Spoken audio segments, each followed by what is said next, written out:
사도행전 22장을 보겠습니다.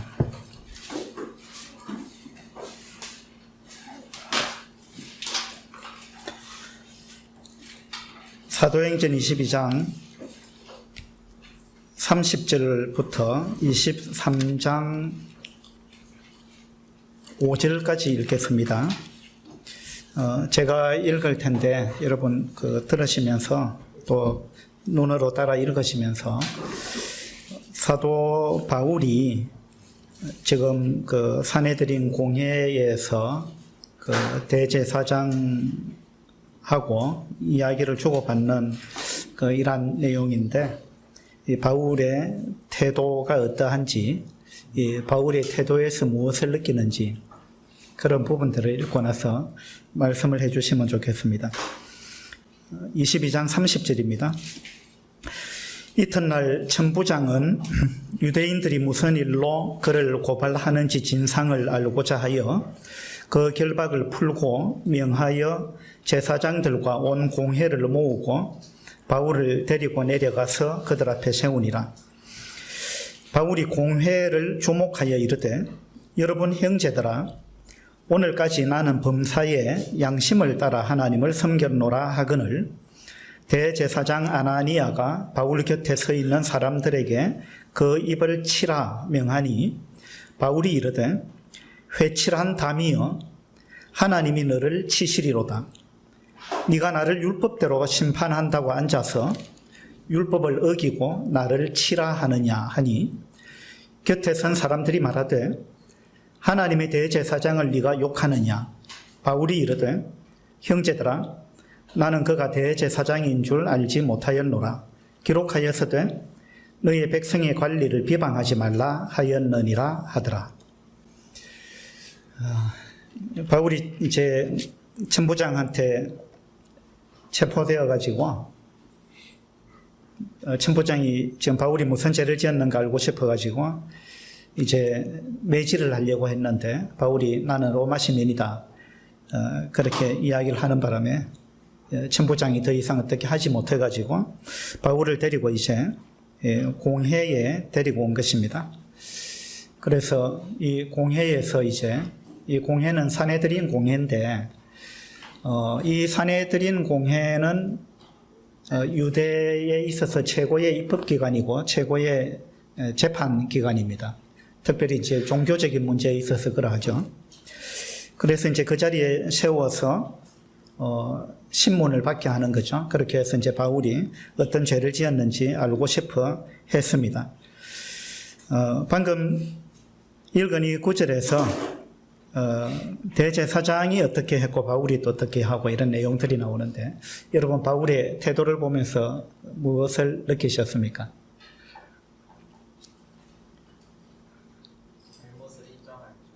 잘못을 인정할 줄 아는 태도를 봤다.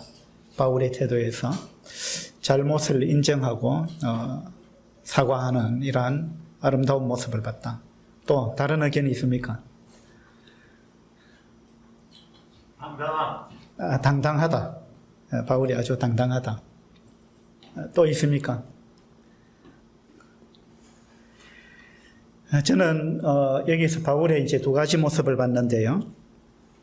첫 번째는 바울이 대제사장을 향해서 회칠한 담이여 이렇게 이야기합니다.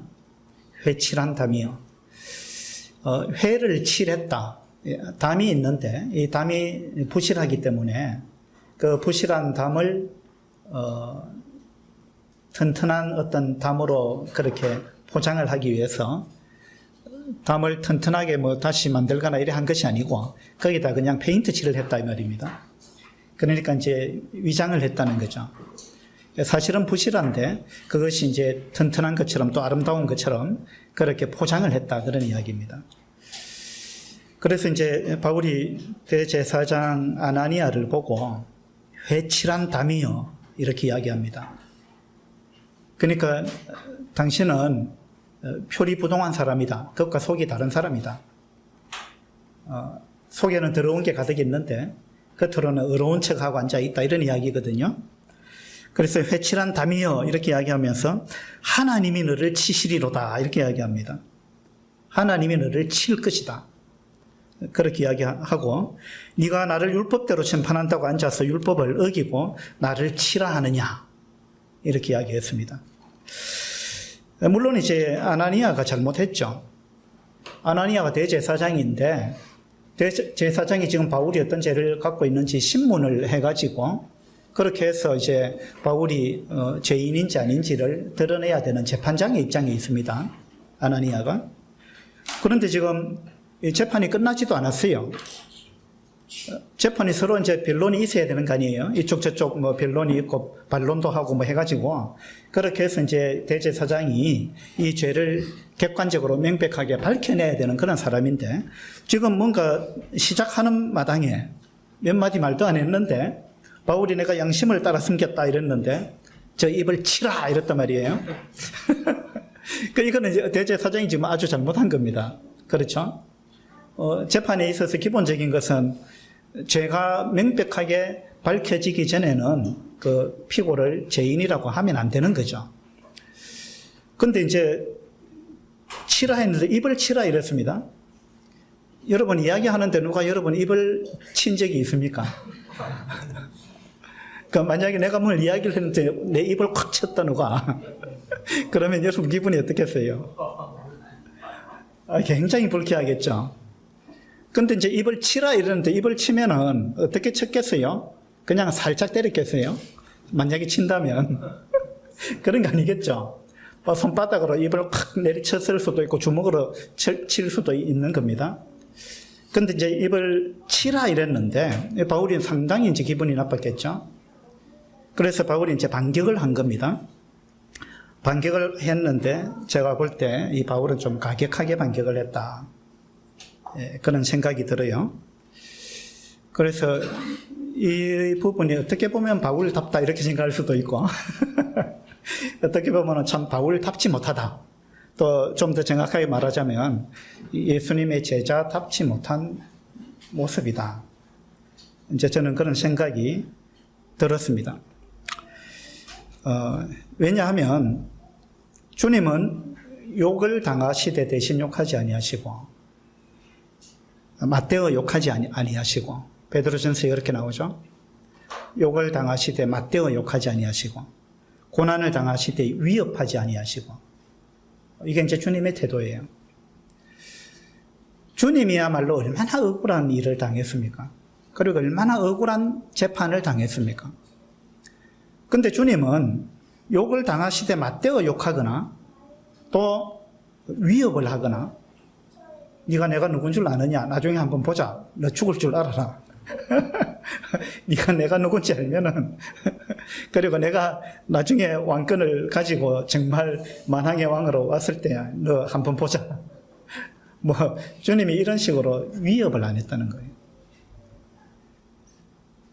그 다음에 오직 공의로 심판하시는 이에게 부탁하셨다. 이게 주님의 태도죠. 그 다음에 주님은 십자가에 매달려서도 그렇게 기도하셨어요. 아버지여 저희를 사하여 주옵소서. 자기의 하는 것을 알지 못하나이다. 그래서 주님은 너무나 부당한 일을 당했지만 이런 식으로 안 했다는 거예요. 근데 바울은 지금 대제사장이 저 사람 저놈의 입을 치라 이러니까 바울이 바로 반격을 했습니다. 바울의 이런 태도가 이제 하나 있고 또 이제 한 가지 더 보자면은 바울이 이렇게 반격을 하니까 이제 곁에 선 사람들이 말하되 하나님의 대제사장을 네가 욕하느냐 이랬습니다. 바울이 이 이야기를 딱 듣고 내가 잘못했다 이걸 깨달았습니다. 그래서 바울이 바로 형제들아 나는 그가 대제사장인 줄 알지 못하였노라. 그렇게 내가 잘못했다 이야기합니다. 바울은 아나니아가 대제사장인 줄 몰랐습니다. 바울이 뭐 이런 부분에 흔히 잘 알고 있을 텐데 왜 몰랐는지는 잘 모르겠어요. 아마 몇 가지 이제 추론해 볼 수 있는데 이건 너무나 갑자기 이제 공회를 모집했기 때문에 대제사장이 뭐 대제사장의 의복을 입지 않았다든지 또는 대제사장이 자기 대제사장의 어떤 자리에 앉지 않았다든지 또는 뭐 바울의 눈이 어두웠다든지, 바울이 이제 뭐 내가 큰 글씨로 써놓으라 이런 글들을 봤을 때 바울의 시력이 좋지 않았다 이렇게 볼 수도 있죠. 그래서 뭐 이런 몇몇 가지 이유로 인해 가지고 어쨌든 바울이 대제사장을 이제 몰라갔던 것 같아요. 그래서 네가 대제사장을, 하나님의 대제사장을 욕하느냐 이러니까 바울이 이거 잘못됐다는 걸 알았습니다. 그래서 바울이 바로 이제 사과를 하죠. 나는 그가 대제사장인 줄 알지 못하였노라. 기록하였으되 너희 백성의 관리를 비방하지 말라 하였느니라. 그래서 백성의 관리를 비방해서는 안 된다고 하나님이 말씀하셨다. 그 내가 이건 잘못했다 하고 이제 잘못을 인정하고 사과를 하는 이러한 장면을 우리가 볼 수 있습니다. 이게 참 바울의 아름다운 모습이죠. 바울은 이 권위에 대해서 알았어요. 하나님께서 세우신 권위, 이 권위가 얼마나 중요한가 이걸 바울은 알고 있었습니다. 그래서 이 사람이 대제사장인데 하나님께서 세우신 대제사장이잖아요. 그가 지금 잘하고 있느냐 못하고 있느냐는 중요한 게 아니에요. 그의 신분이 대제사장이라는 게 중요한 거예요. 이 아나니아는 실제로는 아주 타락한 대제사장입니다. 이 아나니아는 아주 악명이 높았어요. 요세푸스가 쓴 글에 보면 이 대제사장 아나니아는요 아주 탐욕이 많은 사람이었습니다. 그래서 자기 밑에 12제사장들로부터 많은 뇌물을 받았고 또 그렇게 해서 이 부를 축적했던 이런 사람이고 그 재산을 가지고 로마 관리들한테 뇌물을 아낌없이 썼던 사람이라 그래요. 그러면서 친로마 정책을 썼던 이러한 사람입니다. 그리고 아주 성격이 난폭한 사람이었다 그래요. 그러니까 이제 유대 백성들이 이 대제사장 아나니아를 좋게 보지 않았어요. 특별히 이제 친로마 성향을 갖고 있었기 때문에 로마 관리들한테 막 뇌물을 쓰고 그렇게 해서 자기 이득을 챙기고 이랬던 사람이기 때문에 그래서 백성들 중에서 특별히 그 열심당원들 이런 사람들은 이 아나니아 대제사장을 굉장히 미워했다는 거예요. 그래서 이제 AD 66년에 유대 전쟁이 로마하고 전쟁이 벌어졌을 때 그때 열심당원들이요 이 아나니아 대제사장의 집에다 불을 질렀다 그래요. 얼마나 미웠으면 불을 지르고 이 대제사장을 이제 잡아 죽이려고 했는데 이 아나니아가 피신을 했는데 헤롯 궁전으로 피신을 했다 그럽니다. 그래가지고 이제 그 막 군중들이 막 잡으러 가니까 이 헤롯 궁전 뜰에 있는 그 도수관, 수도관 같은 건가 봐요. 거기 숨었다 그래요. 근데 이제 이 열심당원들이 찾아가지고 거기서 끄집어내서 죽였다는 거예요. 그러니까 이 아나니아는 이런 사람이에요. 아주 악한 사람입니다. 이 바울도 이걸 알고 있죠. 그럼에도 불구하고 바울은 그가 내가 대제사장인 줄 모르고 그렇게 했다. 내가 알았더라면 그렇게 안 했을 것이다. 왜냐하면 하나님께서 너희 관원을, 너희 백성의 관원을 비방하지 말라고 하나님이 말씀하셨다. 그 이야기를 지금 하고 있는 거예요. 바울은 하나님이 세우신 어떤 권위에 대해서 굉장히 존중하는 그러한 마음을 갖고 있다는 것을 우리가 볼 수가 있습니다. 이러한 장면은 우리가 여러 군데에서 볼 수 있는데요. 유다서를 한번 보도록 합시다. 유다서 6절입니다. 6절에 보면 또 자기 지위를 지키지 아니하고 자기 처소를 떠난 천사들을 큰 날의 심판까지 영원한 결박으로 흑암에 가두셨으며 소돔과 고모라와 그 이웃 도시들도 그들과 같은 행동으로 음란하며 다른 육체를 따라가다가 영원한 불의 형벌을 받음으로 거울이 되었느니라. 그러한데 꿈꾸는 이 사람들도 그와 같이 육체를 더럽히며 권위를 업신여기며 영광을 비방하는도다. 여기서도 이제 권위를 업신여기는 사람, 영광을 비방하는 사람, 이런 사람들이 얼마나 잘못됐는가, 그 태도가 얼마나 잘못됐는가라는 부분을 지금 지적해주고 있습니다. 6절에 보니까 자기 지위를 지키지 아니하고, 우리는요 천사들도 마찬가지고, 여기 지금 타락한 천사들 이야기하고 있죠. 천사들도 마찬가지고 사람도 마찬가지고 우리는 각자 자기 지위가 있어요. 자기가 있어야 될 자리가 있습니다. 하나님께서 정해주신 자리가 있어요. 이걸 이제 다른 말로 하면 권위라고 이야기할 수 있습니다. 권위. 그래서 어떤 하나님이 우리 각자에게 권위를 부여하십니다. 그래서 교회에서도 권위가 있고요. 학교에서도 권위자가 있습니다. 가정에서도 권위가 있어요. 자, 가정에서는 부모는 부모의 권위가 있어요. 이건 하나님이 주신 권위입니다. 그 다음에 남편은 남편으로서의 권위가 있어요. 학교에서는 교사의 권위가 있습니다. 맞죠? 국가에는 위정자의 권위가 있어요.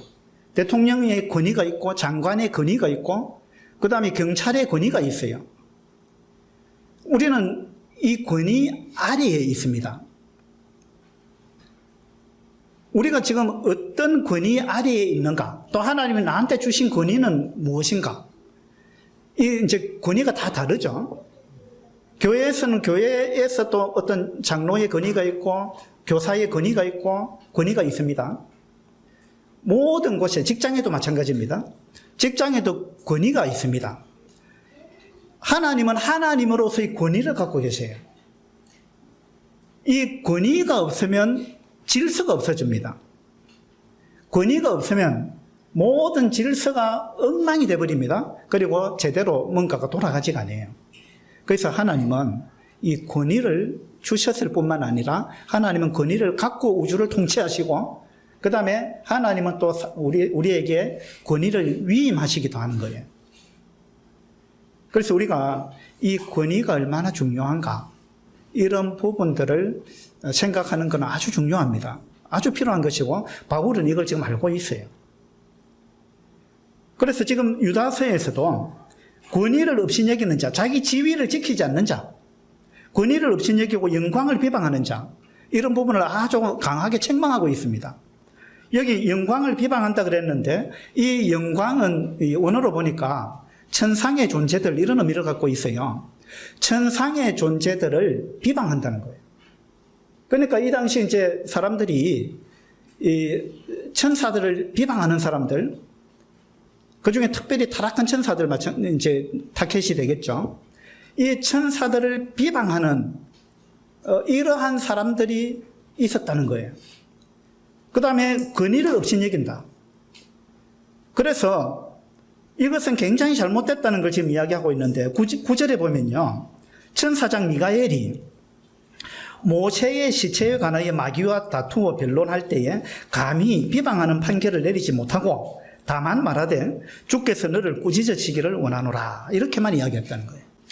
저 천사장 미가엘이 마귀하고 다툼이 생겼는데 이 모세의 시체에 대해서 마귀가 나타나가지고 그거는 내 거다. 마귀가 그걸 주장했다는 거죠. 그러니까 이제 미가엘이 이 마귀를 향해서 주께서 너를 꾸짖으시기를 원한다라는 말만 했지 감히 비방하는 판결을 내리지 않았다. 그렇게 이야기를 하고 있어요. 이 마귀가 타락하기 전에 어느 정도 천사 중에서 어느 정도 위치에 있었는지 우리는 잘 모릅니다. 왜냐하면 성경에 거기에 대해서 정확하게 이야기를 해주고 있지 않기 때문에 그래요. 하나님 지근 거리에 있었다라는 건 사실인데 근데 그가 천사장이었는지 아니었는지는 몰라요. 성경에서는 미가엘은 지금 천사장이라 이야기했습니다. 여호와의 증인들은 이 천사장은 미가엘 하나밖에 없다. 그렇게 주장합니다. 여호와의 증인들은. 그러면서 예수님이 미가엘이다 이렇게 또 주장해요. 그러면서 예수님을 피조물이라고 주장하기 위해서 아마 그들이 그런 주장을 펼치는 것 같아요. 그 여호와의 증인들은 미가엘만이 천사장이다 이렇게 이야기합니다. 또 천주교에서는 천사장이 3명이 있었다. 뭐 이렇게 이야기합니다. 뭐 라파엘이라는 천사장도 이야기를 해요. 뭐 성경에 나오지 않는데. 근데 또 이제 어떤 데서는 뭐 천사장이 7명이었다. 뭐 이렇게 주장하는 데도 있습니다. 근데 이제 유대 백과사전이나 유대 문헌들 이런 데 보면은 이 루시퍼, 타락한 천사, 루시퍼를 루시엘이라 부르기도 하고 이 L자 붙으면은 가브리엘, 미가엘, 뭐 L자 붙으면은 천사 중에 좀 이제 높은 존재인 것 같아요. 그래가지고 이제 유대 문헌에는 이제 루시퍼도 천사자 중에 하나였다 이렇게 이제 이야기하는 문헌도 있어요. 그러나 이제 성경에는 그게 나와 있지 않아요.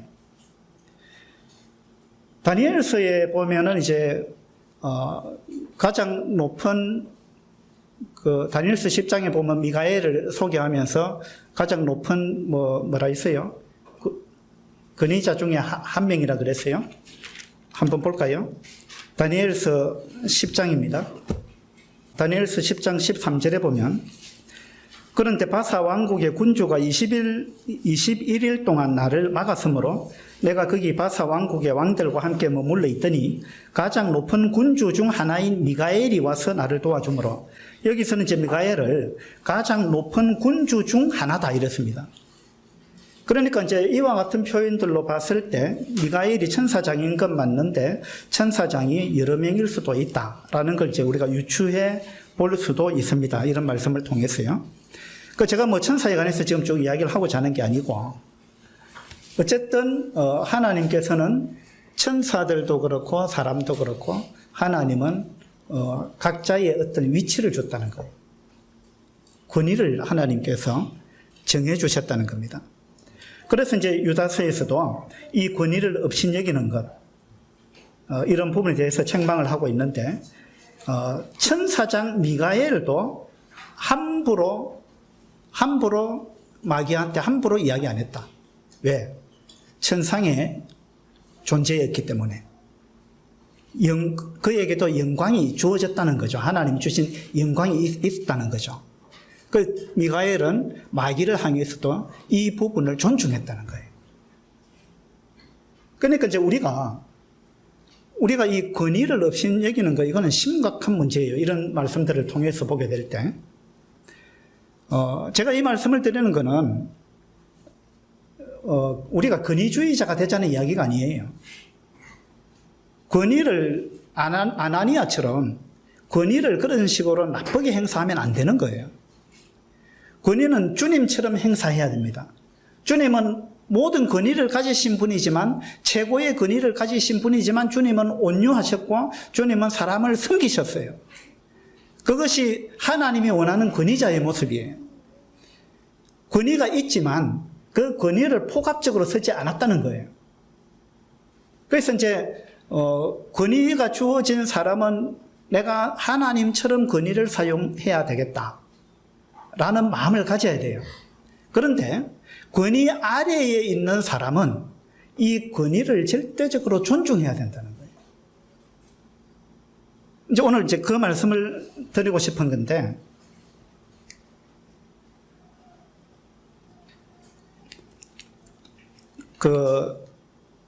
다윗이 사울의 권위 아래에 있을 때, 사울이 왕이었습니다. 근데 사무엘이 다윗에게 기름을 부었습니다. 왕으로 기름을 부었습니다. 기름 부음을 다윗이 받았지만 다윗이 왕이 된 건 아니던 그 시절에, 다시 말해서 사울이 왕이었던 그 시절에 다윗은 사울에게 어떻게 했습니까? 사울은 다윗을 잡아 죽이려고 쫓아다녔습니다. 군대를 거느리고 쫓아다녔습니다. 근데 다윗은 이 사울을 향해서 아주 존중했습니다. 사울을. 맞죠? 지금 사울이 잘못하는 것은 명백해요. 사울이 권위를 지금 잘못 사용하고 있는 것은 누가 봐도 명백한 것입니다. 사울은 지금 완전히 사람 미친 것 같아요. 권위를 잘못 행사하고 있습니다. 그런데도 불구하고 다윗은 끝까지 그 권위를 존중합니다. 다윗은요. 바울도 그렇고 다윗도 그렇고요. 이 권위가 뭔지를 알았어요. 그래서 사무엘상 그 24장을 한번 보면요. 다윗이 이 권위를 어떻게 존중하는지 이제 볼 수 있는데, 사무엘상 24장입니다.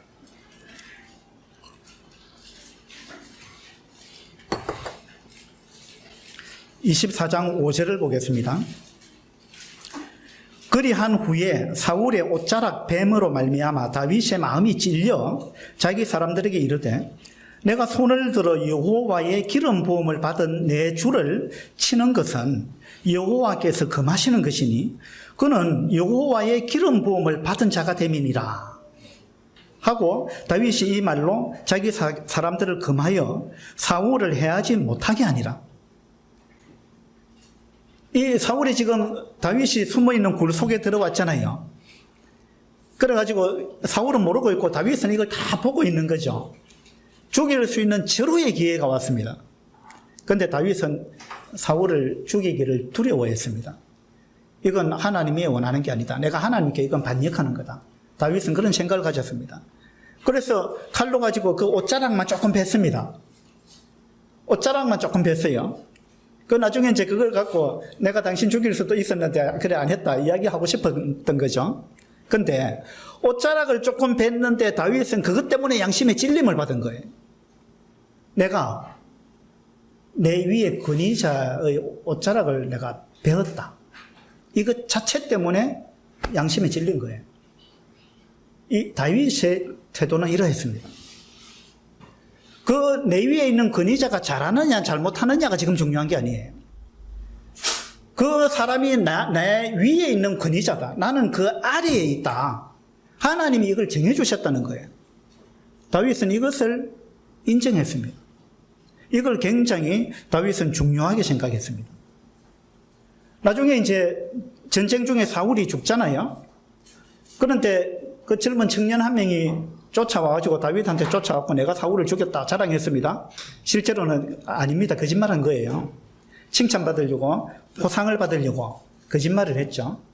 그때 다윗이 어떻게 했습니까? 다윗이 잘했다 그랬어요? 상을 줬습니까? 아닙니다. 죽여버렸어요. 그 청년을 죽여버렸습니다. 왜 그런 거예요? 네가 어떻게 하나님의 기름 부은 자를 죽였느냐? 이게 다윗의 마음이에요. 하나님은 이 권위를 굉장히 존중하십니다. 하나님의 사람들은 다 이 권위를 존중하는 사람이었어요. 지금 우리가 살아가는 이 시대는요, 어떤 시대입니까? 권위가 땅에 떨어진 시대에 우리가 살고 있어요. 맞죠? 우리는 권위를 존중하지 않습니다. 이 시대 사람들은요, 권위를 우습게 보는 거예요. 권위를 무시할 뿐만 아닙니다. 비웃고, 비난하고, 함부로 합니다. 여러분, 대통령을 그냥 존칭도 없이 이름으로만 부르고 욕하고, 이렇게 쉽게 하잖아요, 우리. 그리고 여러분, 운전해 가다 경찰한테 잡혔습니다. 여러분, 경찰을 존중합니까?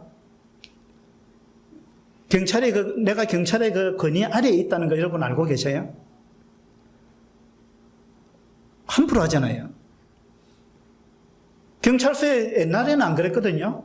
옛날에는 경찰서에 누가 잡혀갔다 이러면 거기 가서 막 아주 저 자세로 막 잘못했다고 빌고 좀 봐달라 하고 이랬잖아요. 요즘은 경찰서에 잡혀가면 그렇게 안 해요? 안 합니다, 사람들이. 어떻게 하는지 압니까? 경찰 잡아 팹니다. 네가 우리 세금 받아갖고 먹고 사는 놈이 이래가면서 함부로 하거든요. 이게 우리가 지금 살아가는 이 시대입니다. 이 시대는 권위가 완전히 땅에 떨어진 시대입니다. 학교에서 학생들이 선생님 존중합니까? 안 하잖아요. 선생님이 학생들을 다룰 수가 없다는 거예요. 지금 이 시대는 그런 시대입니다. 학생이 엎드려서 그냥 노골적으로 잡니다. 수업 시간에. 깨우질 못하는 거예요. 무슨 소리를 들을지 모르고 약간 잘못하면 경찰에 신고하는 거예요. 그럼 경찰이 오면은 학생을 나무라는 게 아니고 교사를 잡아가는 거예요.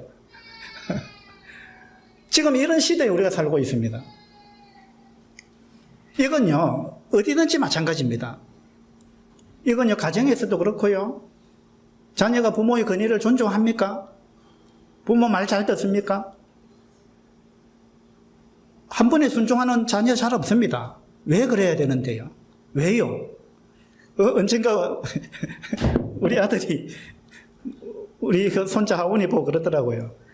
앞으로 나한테 왜요라고 묻지 마라. 왜요라는 소리 하지 마라. 아빠가 이야기하는데 왜요가 뭐야? 이러더라고요. 왜 해야 되느냐? 부모가 하라면 해야지. 왜 해야 됩니까? 하기 싫은데요. 이런 반응을 예사로 보인다는 거예요. 남편의 권위도 땅에 떨어졌습니다. 이건 이 시대에는요, 모든 권위가 그냥 다 땅에 떨어졌습니다. 이런 시대에 우리가 살아가고 있습니다. 근데 하나님은 이건요, 제가 뭐 권위주의자가 되고 싶다는 이야기가 아닙니다. 또 제가 그걸 주장하는 게 아니에요. 이 시대의 권위가 너무나 지금 무시당하고 있다는 거예요.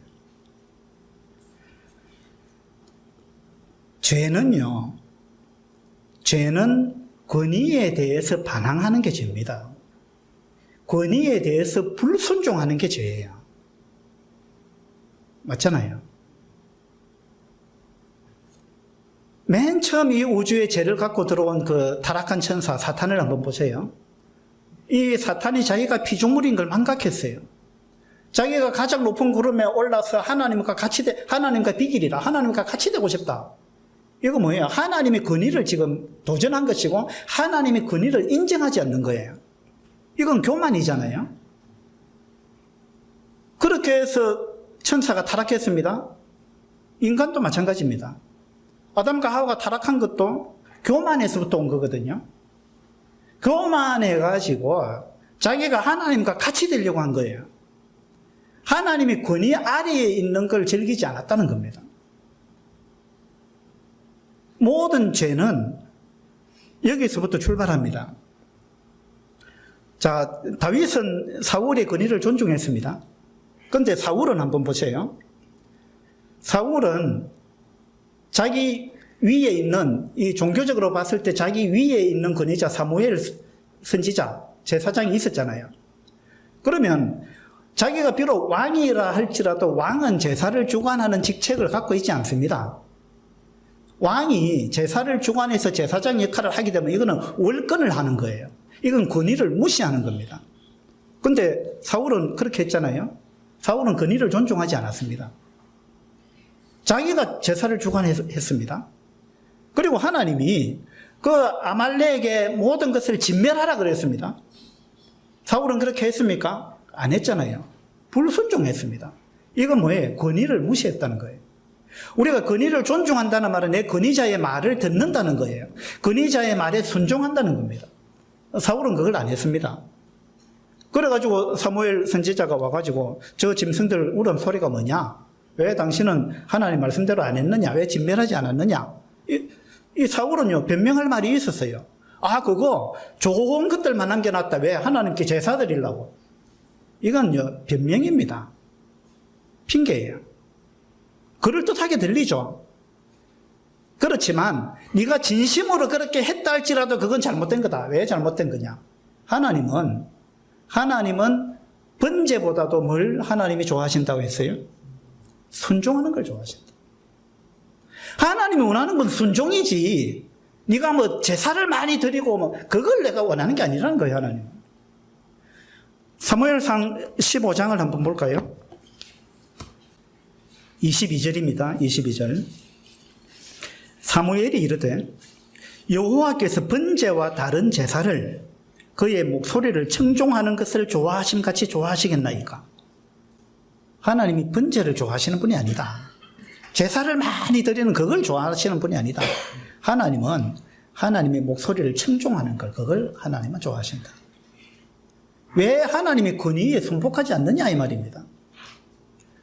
아까 우리 찬양 시간에 찬양 집회 때 하나님을 사랑한다 이런 고백을 많이 했는데 여러분 하나님을 사랑하는 걸 어떻게 표현할 거예요? 어떻게 나타낼 거예요? 삶 가운데.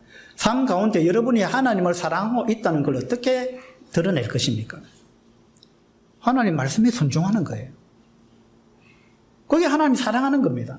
하나님 사랑한다 하면서 하나님 말씀을 우습게 여기고 하나님 말씀은 이랬는데 나는 내대로 따로 행동하고 하나님 말씀과 상관없이 내가 내 생각대로 내 마음대로 살아간다면 그건 말로는 하나님이 사랑합니다 하지만 실제로는 하나님이 사랑하지 않는 거예요. 주님께서 말씀하셨어요. 나를 사랑하는 자는 내 말을 지킨다 그랬습니다.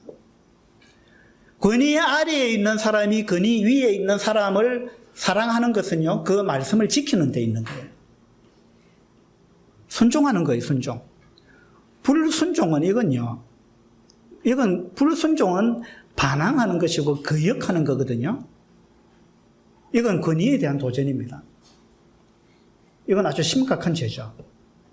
그래서 번제와 다른 제사를 그의 목소리를 청종하는 것을 좋아하심 같이 좋아하시겠나이까? 순종이 제사보다 낫고 듣는다는 말은 순종한다는 말이에요. 왜 그렇게 말을 안 듣느냐 이러잖아요. 이 말 안 듣는다 이 말은 순종 안 한다 이 말이거든요. 그래서 듣는 것이 순양의 기름보다 나으니 이는 거역하는 것은 점치는 죄와 같고, 하나님은요 순종하지 않는 거, 하나님 말씀에 순종하지 않고 거역하는 거는 이건 점치는 죄와 같다고, 우상 숭배하는 것과 같다고 본다는 거예요. 점치는 죄와 같고, 완고한 것은, 완고하다는 말이 무슨 말이에요? 자기 고집을 피우고 말씀에 순종하지 않는다는 거예요. 완고한 것은 사신 우상에게 절하는 죄와 같아. 여기 누가 우상이 살아있느냐고, 살아있는 우상 사신 우상이냐 이러던데, 이건 그 말이 아닙니다. 한자 말이에요. 이 간사할 사자, 사악할 사자입니다. 한자로. 이게 사신이라는 말은 살아있는 신이라는 말이 아니고, 귀신. 예. 그런 걸 의미하는 거예요. 그래서 완고한 것은 사신 우상에게 절하는 죄와 같음이라. 그래서 우리가 이 순종하지 않는 거, 이것은 우상 숭배하는 죄하고 똑같다는 것입니다.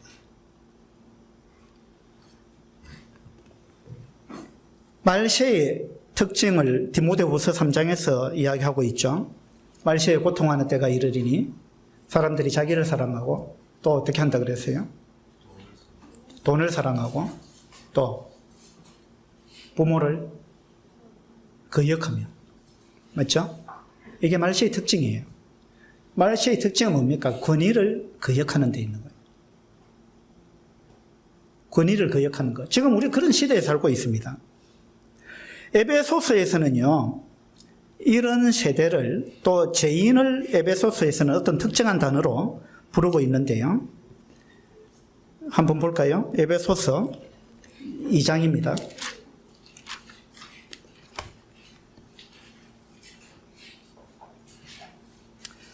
에베소서 2장 1절을 보겠습니다.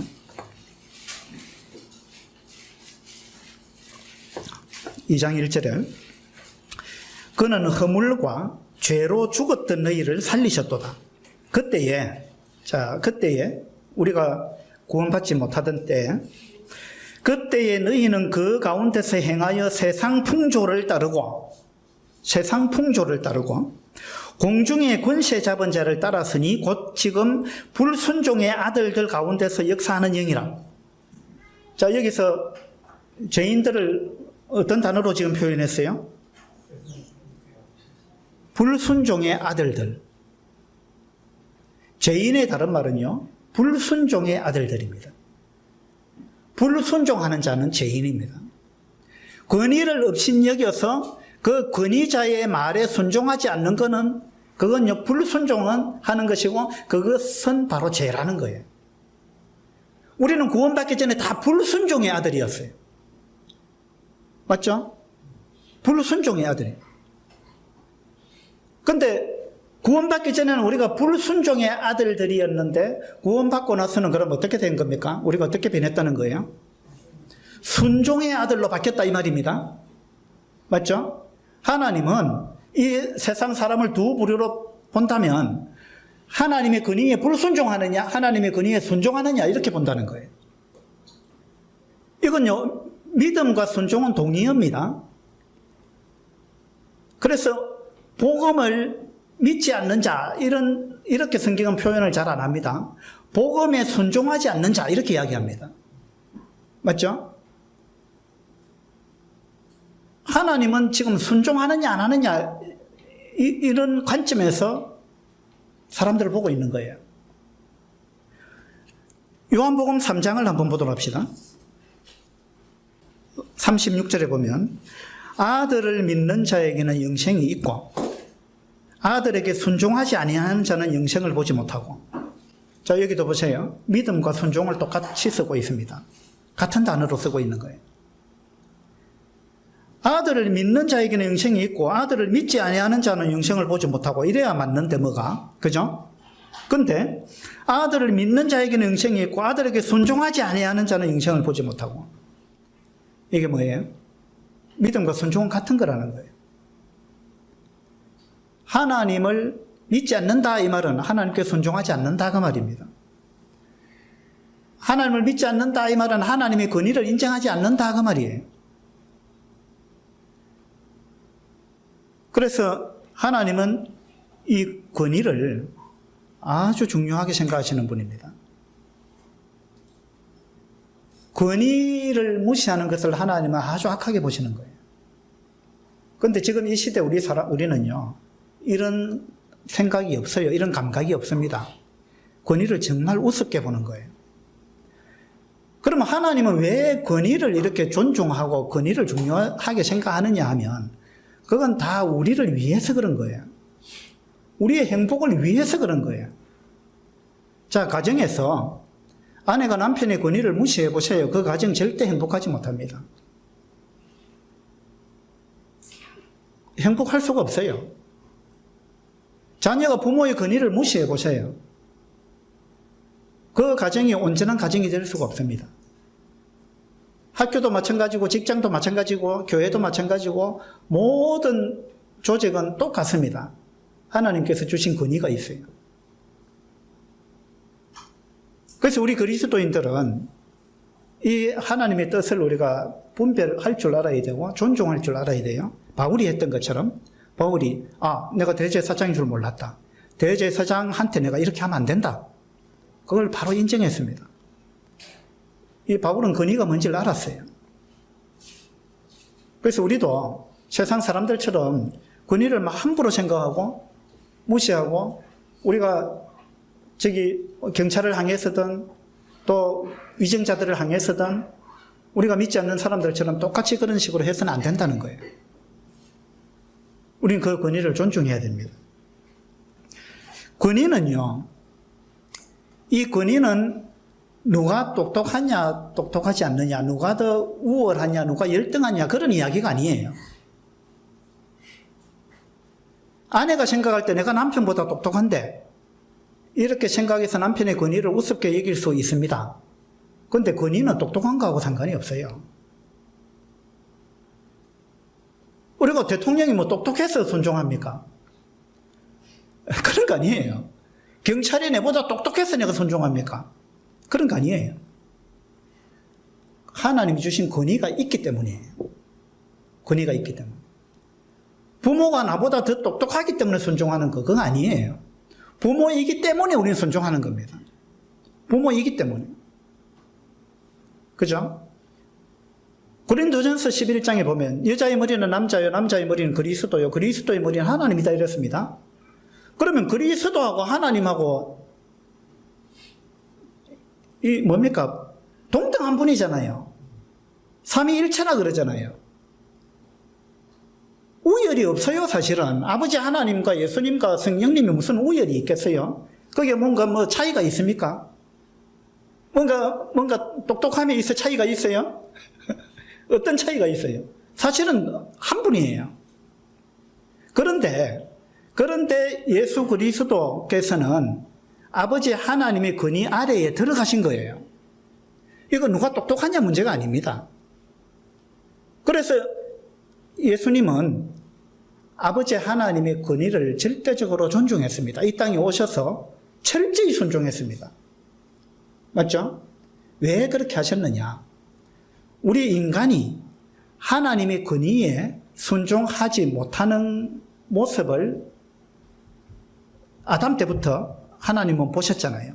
그로 인해서 이 지구가 엉망이 된 거 아니에요. 우리 인류 전체가 아담과 하와가 하나님의 권위에 순종하지 않음으로 인해 가지고 이 지구에 죄가 들어왔고 그로 인해서 엄청난 고통을 우리는 당하고 지금 살고 있는 거예요. 만물이 피곤해하면서 우리가 살고 있잖아요. 이거 뭡니까? 권위에 대한 불순종으로 인해서 온 고통이에요. 그래서 참 인간으로 예수님이 이 땅에 오셔서 하나님의 권위 아래에 있는 인간의 삶은 어떤 것이냐라는 걸 주님은 삶으로 보여주신 거예요. 그래서 주님은 철저히 아버지 하나님의 권위에 순종하는 모습을 우리한테 보여주셨습니다. 그렇죠? 이건요, 예수님이 1등해서가 아닙니다. 남편과 아내도 마찬가지입니다. 아내가 1등해서 남편의 권위 아래에 있는 게 아닙니다. 아내가 똑똑하다고 해서 아내가 남편의 권위 위에 올라가면 되느냐? 이거 안 되는 거예요.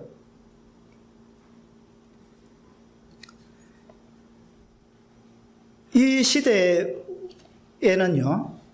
이 거역의 정신, 불순종의 정신, 이러한 것들이 사람들 마음속에 판을 치고 있고, 어쩌면 우리 그리스도인들에게도 이 세상 풍조가 들어와 있다고 저는 봅니다.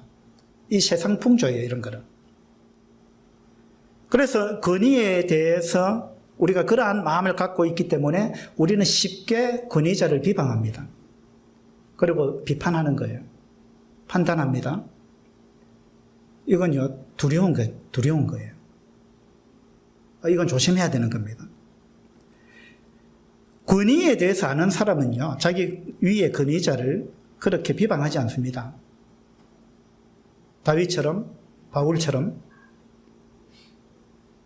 권위에 대한 존중하는 마음을 가지는 거예요. 노아의 세 아들 중에 노아로부터 저주를 받은 아들이 있습니다. 누굽니까? 함이죠.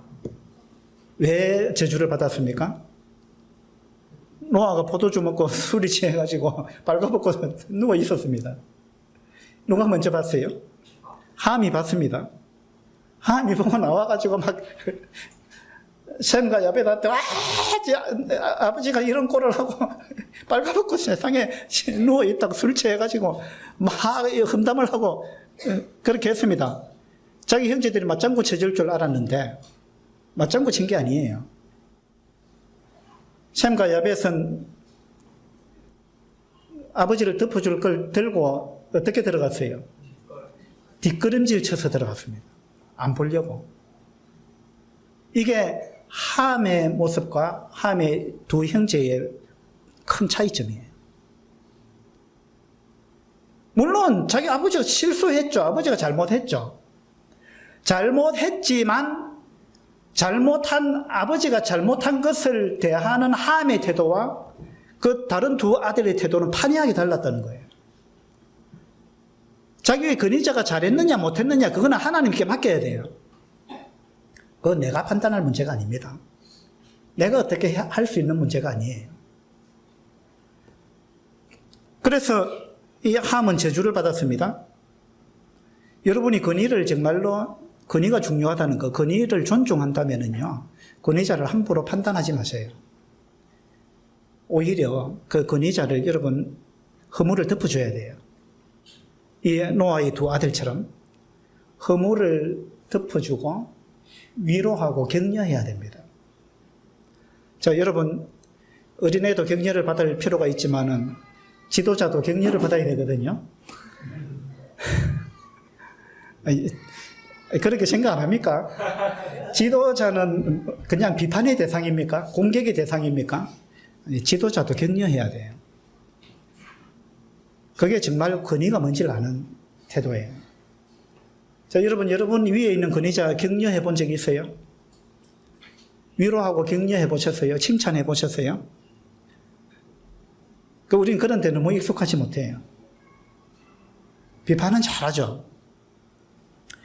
그건 하나님이 원하는 방법이 아닙니다. 하나님은요, 이 권위가 뭔지를 알고 권위를 존중하는 사람, 순종할 줄 아는 사람, 이런 사람을 하나님은 쓰십니다. 권위에 대해서 존중할 줄 모르는 사람 하나님이 쓰지 않습니다. 그건 반역의 정신을 갖고 있거든요. 그런 사람 하나님 쓰지 않습니다. 여러분이 하나님께 쓰임 받고 싶으면, 또 여러분이 어떤 하나님이 주시는 권위를 받고 싶으면 먼저 순종하는 걸 배워야 돼요. 특별히 우리 젊은 형제들 이 순종을 배워야 됩니다. 내가 뭘 얼마나 많이 하느냐 그게 중요한 게 아니에요. 태도가 중요합니다. 이 권위에 대해서 인정할 줄 알고 권위에 순종하는 걸 배운 사람, 그 사람이 하나님께서 권위를 주시고 하나님이 쓰십니다. 사울이 타락했을 때 왕의 권위, 왕으로서의 그 권위의 모습을 잃어버렸을 때 하나님은 다른 왕을 세우기를 원하셨습니다. 그래서 사무엘을 이새의 집으로 보내잖아요. 보내서 이제 뭐 기름을 부으라 이랬는데, 그때 다윗은 뭘 하고 있었어요? 들에서 양을 치고 있었습니다. 맞죠? 다윗은 자기 아버지의 권위에 순종했다는 거예요. 권위에 순종하는 사람을 하나님은 씁니다. 또 예수님이 이 땅에 오셔서 그걸 보여주셨어요. 저는 참 너무 놀라운 구절을 발견했는데, 누가 보면 예수님이 예루살렘 성전에 갔다가 돌아와서 나사렛에서 돌아와서 자기 부모를 어떻게 했다 그랬어요? 순종하여 받드시더라 이렇게 나와 있잖아요. 여러분 이거 한번 묵상해 보세요. 하나님이신 그분이, 예수님이 이 땅에 와서 자기 육체의 부모, 요셉은 실제로 자기 아버지도 아니잖아요. 사실은 따지고 보면. 근데 어쨌든 자기 아버지로 섬겼죠. 자기 육신의 부모 요셉과 마리아를 향해서 순종하여 받들었다. 창조주가 피조물인 사람을, 그분이 이 땅에서 자기 부모의 위치에 있기 때문에 예수님이 지금 자기 위치가 어딘가를 안다는 거예요. 내가 비록 만왕의 왕이고 창조주고 온 인류를 심판할 자지만, 그러나 지금 현재는 내가 이 부모의 권위 아래에 있다는 걸 예수님은 이걸 인정했다는 거예요. 그래서 순종하면서 받들었다는 거예요. 이런 모습을 볼 때 예수님은 이 권위를 얼마나 존중하셨는가, 이런 걸 우리가 알 수가 있습니다. 그래서 오늘 우리가 이와 같은 말씀을 보면서 바울이 대제사장 앞에서 취하는 이러한 아름다운 태도, 이런 모습을 보면서 나한테는 그런 모습이 있는가? 나는 정말 권위를 존중하는가? 하나님이 세우신 권위, 하나님의 권위, 또 하나님이 위임하신 권위, 이런 권위에 대해서 나는 정말 존중하는 마음이 있는가? 나한테는, 내 마음에는 이 순종하는 마음이 있는가, 아니면 불순종하는 마음, 불순종의 정신으로 가득 차 있는가? 거역하는 정신. 현 시대에 사람들 마음속에 가득 차 있어요, 이게. 나는 불순종의 아들인가? 아니면 이제 순종의 아들이 됐는가? 이런 부분을 우리가 한번 돌아보면 좋겠다, 그런 생각이 들었습니다. 기도합시다.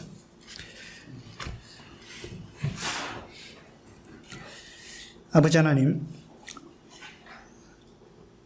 천사가 타락할 때도 하나님의 권위에 대항하고 하나님의 권위에 불순종함으로 인해서 천사가 타락했던 것을 우리가 봅니다. 또 최초의 인간도 그러했습니다.